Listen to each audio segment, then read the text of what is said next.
Okay, we're day 2 in the shop at DIY Detail, and we have a new subject matter here today. We got the Porsche 911 Turbo. We're going to do a wheel clean. This is our first sort of, what would you call it, real sports car? Yeah, I don't think it's a supercar, it's a sports car. Yeah, and definitely not a hypercar, but it's definitely up there. I'm really excited that we've managed to work on a vehicle like this. So yeah, first time. I think what we're going to do is we're going to follow the DIY Detail, Ivan's kind of regimen on the wheels here. We don't have all our familiar tools, all of our familiar chemicals from home, so let's learn a different way, and we'll see if we can incorporate any of those steps into our process that we take home. And kind of yesterday, we were like an apprentice here. Yeah. Ivan sort of taught us some things. He sort of critiqued a little bit of our technique. So let's see if we can learn from our mistakes yesterday and see if we can do a better job. I think we'll have some learns. I think we'll get critiqued. Yeah. Yeah. It was an interesting day yesterday. Picked up a lot of tips, but I think I still feel like the apprentice today. We're the apprentice yesterday. It's still the apprentice today. Probably. Yeah. Let's get stuck in. Okay, so what we've got in here is all clean, diluted 15:1 in the IK foamer, and we're going to spray this onto the wheel, let the chemical have some time to do its work. I'm going to be your apprentice today. I'm going to spray this on for you. Okay. And then I'm going to But to let that foam a little bit, there's a little drop of incredible suds just to give us some nice foam that's going to help with a bit of clean time. So let's get this on the wheel. Oh, stop. So, gentlemen. Okay. Very good. But we know this is a German car. Okay. Yes, and you can see the browning or gold color on the wheel, that it shouldn't be that color. Okay. That's where we use iron remover. Okay. So iron remover, yes. Iron remover is not necessary on every wheel cleaning. Okay. But when we see that characteristic browning of the brake dust, and we know German brakes are a little more hyperactive when it comes that way. So we're looking at all of these areas, right? Right. Yep. So you can see that browning.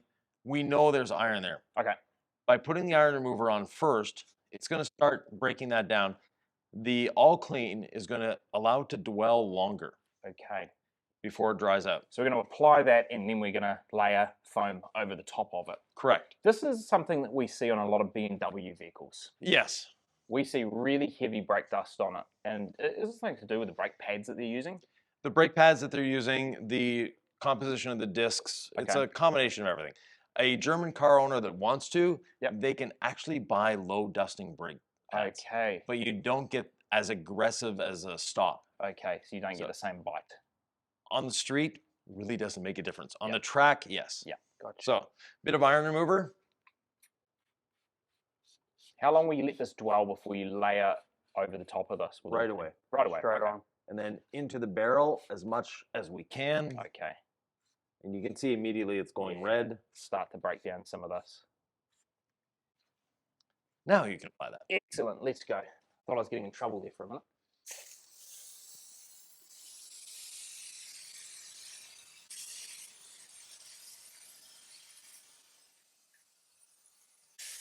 And be sure to spray up and into the barrel as much as possible. Yeah, so I think we've got most of the way in there.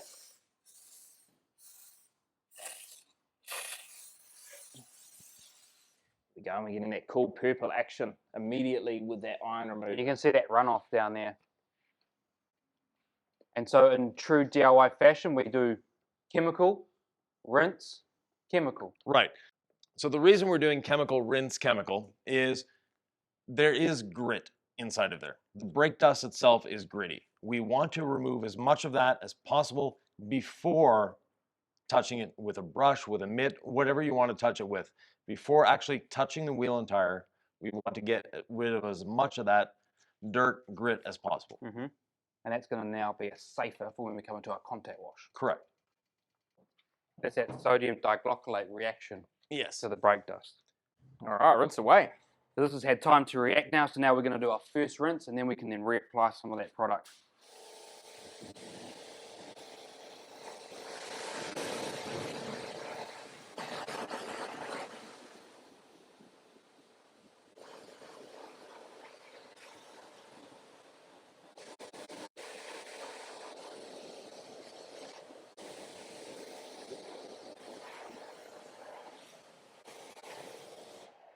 I'm just interested to see in there now what.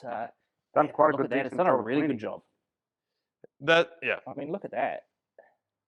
No agitation. Yes, I'm wearing red gloves, not white, but you would see black dirt or Yeah. that's done a really good job. Yeah, that's done a really good job. Combining the iron remover and the all clean and a bit of incredible sides is as close to a contactless wash as we can get. Do you think that iron remover was key in this process? So if we had done that without the iron remover, we would still have all of the crud in between the spokes here? About 50%. Yeah. So the iron remover definitely helps. It's worth the investment to put that on. Okay. Now, if you washed your wheel recently, Yes. there's no need. Okay. You are going to get that brake dust over the wheel. We don't know how long it's been on that wheel, so we're giving ourselves the best chance going forward. Okay. If it's your own vehicle or a vehicle that you maintain on a regular basis, you know that that brake dust hasn't been on there for more than 2 weeks. Yep. Not a problem. Even at that point, you don't even need all clean. Just incredible size of rinseless wash is all you actually need on wheels. Okay. I mean, for a really heavily dirty wheel or something you don't know how long that brake dust has been on there, we still typically wouldn't hit it with iron remover. No, at we this don't point. really. But Yeah. we probably should have introduced that now. Well, we struggle. We really struggle, particularly with BMWs that we work on, with really dirty wheels in here. And I Yes. think the iron remover is going to be a key. That's already my first takeaway from this is iron remove some of those wheels that we don't know the history of. Right. If you don't know the history, Yep. attack. It's a lot safer than wheel acid. You're not damaging the wheel. There's no way, there's nothing in there that's going to damage the wheel. Even carbon ceramic brakes are safe with that. Okay. Perfect. Now next, foam again. Cool. I'm the foaming guy today. You're on the phone, I'm mate. on the foaming.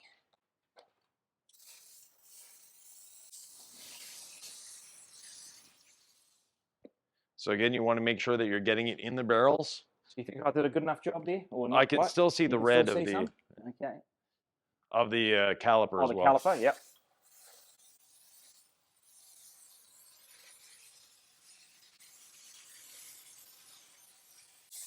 I'm always a bit product conscious with wheel cleaner as well, making sure I don't use too much.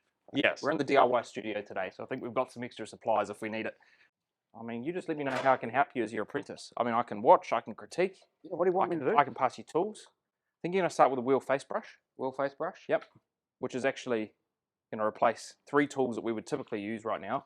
We would typically use a mitt, we would use a lug nut brush. Actually, I probably wouldn't have started with that. I'll put you a little bit wrong. I would start with the corn cob. Corn Yeah. cob. No? No. You would start with the wheel face? You want to do the wheel face first. Okay. And the reason we want to do the wheel face first is there might still be grit inside the barrel. Okay. If we're pulling that grit out of the barrel and then cleaning the face, now we're rubbing grit into that face. Introduce more. Okay, so Right. we're kind of doing this reverse processing. We would have started with the barrels and then moved on to a mitt, and then we would have gone to a lug nut brush. Right. And that is the traditional way of doing it. Okay. But when you look at it logically, you want to do your wheel face first, Yes. because if you're pulling any grit out of that barrel, then it's not a problem. You're going to be rinsing it away. You're not going to be agitating it. Your agitation on the face is already done. Correct. Okay.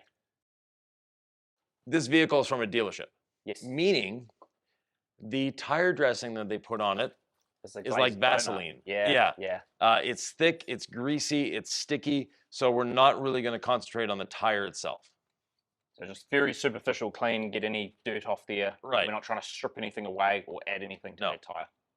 Now I can Now- come in with the barrels. Be careful with the corn cob. You see you're wearing a black t-shirt today, which is handy because you pulled that out very quick yesterday. And what did you call yourself? Yes, I turned into a Dalmatian. You did. Yes. So as I pulled the corn cob brush out too fast, it's all up the Like, shirt. Right. So I'm going to go slightly on the side and just take it easy. Yeah. The other thing is, it's not a corn cob, it's a Tampico fiber. Okay. So it looks like a corn cob, but it's a Tampico fiber. And that fiber, when it's dry, seems hard and crusty. Yes. As soon as it gets wet, it's nice and soft and pliable. It's a long-wearing, long-lasting fiber. What I like about this brush is it is relatively rigid. Yes. So it doesn't feel like it's bending on you as you're going and using it. It feels like it would last quite a long time. Right. Now, one thing, Glenn, Yep. when you're cleaning a wheel barrel, always start at the top Yep. and work your way down. Does it fit through there? Yeah. And the wheel, yeah, the brush you can angle as well. So instead of putting in that little hole, which you can, You could just do that. right. And then after you've pulled it out of section, inspect the brush. If you see dirt on it, dunk it in your bucket. It comes clean immediately. Are we happy with that? That's good. So the caliper is probably the last thing that we haven't hit in here. So how are we going to tackle that? We have, was this lug nut brush? Yeah, it's just a the detailing standard boar's hair detailing brush. And you can get into those lug nut areas if you want. The wheel and body brush actually gets in deeper than that brush if you use it correctly. Yeah, those fibers on that green brush there did a really good job. And I think we're about ready for a rinse off.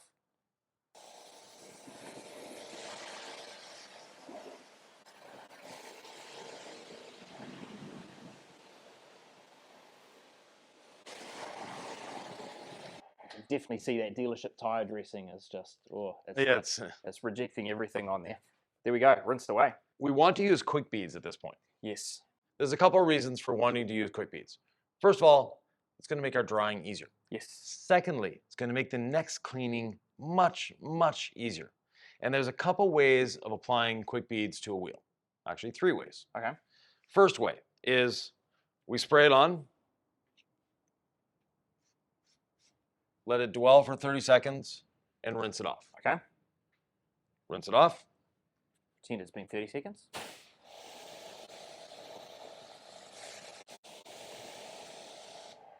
Okay. So you see how those spokes are beating better than the other ones. Yep. The other way is if you have a very intricate wheel. Yes. We have our pressure washer. Okay. So like for around the caliper area, I could try spraying in there and getting it in there. Or so you're just adding it to the stream. yeah, Okay. Obviously, you don't then have that same dwell time on there, so you'd add maybe just a bit of extra product through that stream to account for. Yeah. and then Okay. the final way. Yeah. What's the final way? See, Ivan's grabbing a foam cannon there, which was probably yesterday my favorite way to go and apply quick beads. This still has our quick beads in it from yesterday. Right. 10-to-1 dilution. So get really close to the wheel. That way you're not spraying the whole car.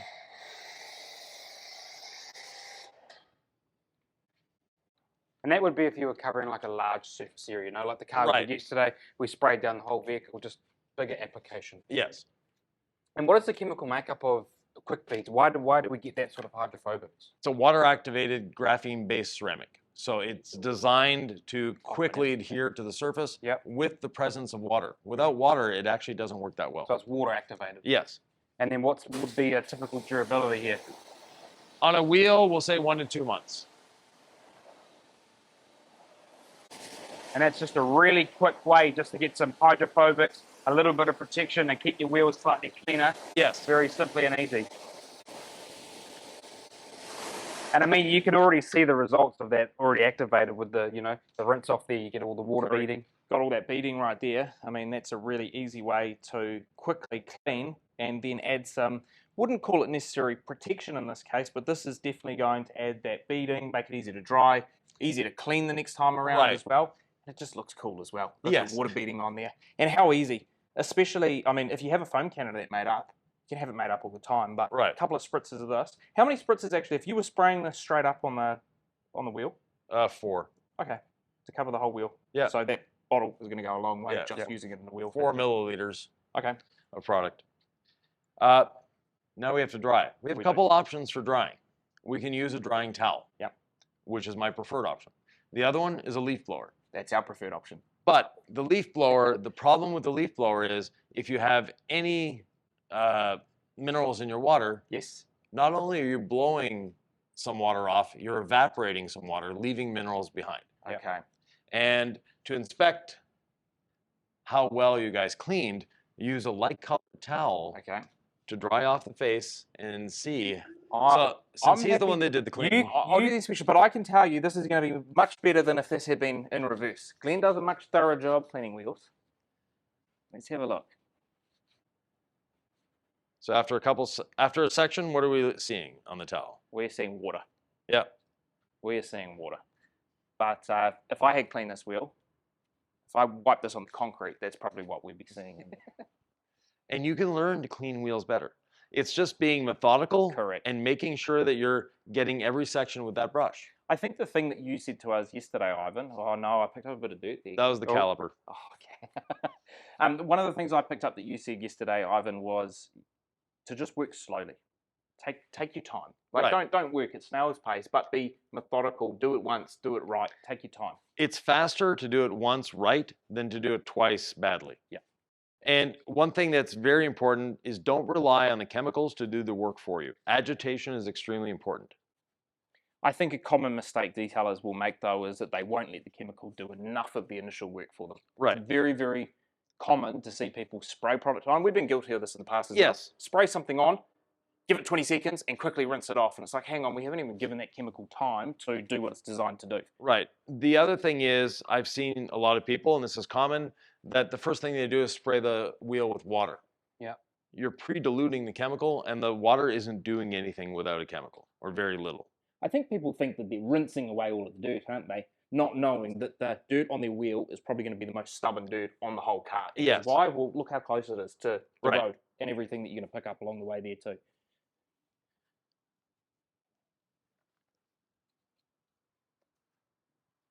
And now that you've dried the face, now we come in with the leaf blower.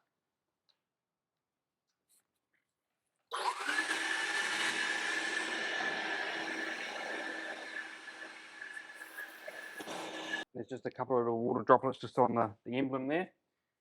Don't worry, I'll get that for you. Okay, sir. So there you go. You've just watched us basically clean a dirty wheel. We let that chemical react to do a lot of the cleaning for us, rinse it away, and then we got in there with our contact wash to remove any of that dirt and grime, and then we've basically protected the The weckle. and then we've just sprayed on some quick beads to give us some nice, easy protection. I think Right. the piece of that process that I am 100% going to take away is that iron remover on a wheel that I don't know the history of, particularly the German cars, the Yeah. BMWs that we work on think commonly, so. the Audis as well, heavy brake dust. Right. That's gonna be really When heavy. you see that gold or browning color, Yeah. just go with Yeah. a couple sprays. And if you have the time, do a spray on very lightly, see if it reacts. If it doesn't react, then don't waste your no product. need to do it. Yeah. Yeah. But if you got 30 seconds to spare, because it's going to take 30 seconds, you saw it immediately reacts. Okay. So different process to probably what you've seen us previously do on the channel. We've made a few wheel cleaning videos where we're showing you our process, but the whole idea of doing this and spending the time with Ivan is to pick up some things from his process to incorporate into our own. So in a future wheel video, you might see slightly different process that we've taken home. So thank you very much for watching the video. Make sure you hit subscribe to stay tuned for any future content. What do you mean any future content? All the future All the content. future Right, content. all the future All content. the future content. All And- the content. To make sure you're really getting that, not only subscribe, hit the notification bell, and leave some comments below. These boys love answering the comments. They're great at it. They answer actually all your comments. And interact. The more interaction you have, the more the algorithm likes them, and the more videos you'll see of them. Yeah. Thank you so much for watching. Thank you, Ivan, for showing us your process. Absolutely, pleasure. yeah. Thanks for And, passing on the knowledge. I think you're really going to help us out to become more efficient in our detailing shop. Yeah. That's the goal. We'll see you on the next video.